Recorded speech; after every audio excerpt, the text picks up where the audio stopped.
बुद्ध का एक शिष्य हुआ है जिसका नाम था पूर्णकाश्यप, जो सच में अपनी साधना में पूर्ण हो चुका था।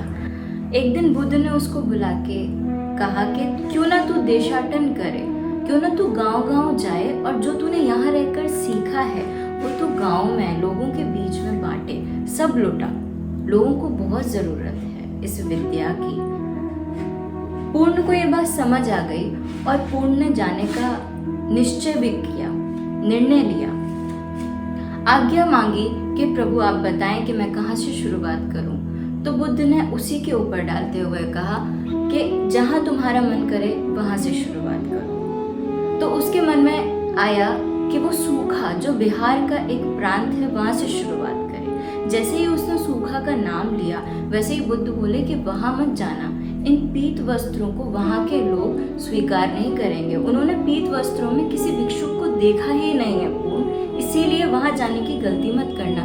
वो जंगली हैं, तुम्हें स्वीकार नहीं करेंगे, तुम्हें मारेंगे पीटेंगे।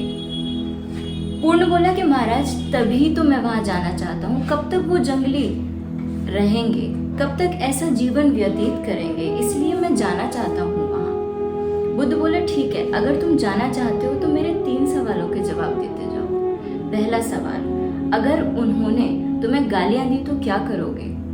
पूर्ण बोला महाराज मैं उन्हें धन्यवाद करूंगा कि कम से कम गालियां ही दी हैं, मारा पीटा नहीं, मार पीट भी तो सकते थे। दूसरा सवाल, ठीक है अगर उन्होंने तुम्हें मारा पीटा तब क्या करोगे?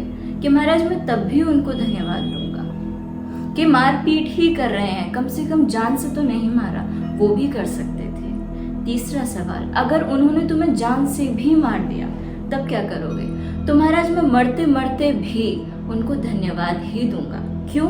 क्योंकि इस देह में रहते हुए मैं कितनी सारी गलतियां कर सकता था, कितने सारे पाप कर सकता था और न जाने करूंगा कितने करूंगा। उन्होंने इस शरीर से, इस देह से, इस जीवन से मुझे मुक्त कर दिया, उसके लिए मैं उनका धन्यवाद करूंगा। बुद्ध मुस्कुराए, बहुत प्रसन्न हुए और कहा कि अब जाओ, तुम्हें कोई नहीं हरा सकता। ये ही खुश रहने का मंत्र है बोलो, कि आपदा में भी खुशी ढूंढ लेना, अंधेरे में भी छोटी सी उजाले की किरण ढूंढ लेना, इस दुख भरे संसार में सुख ढूंढ लेना। ये सिर्फ कला हम मनुष्यों के पास ही है।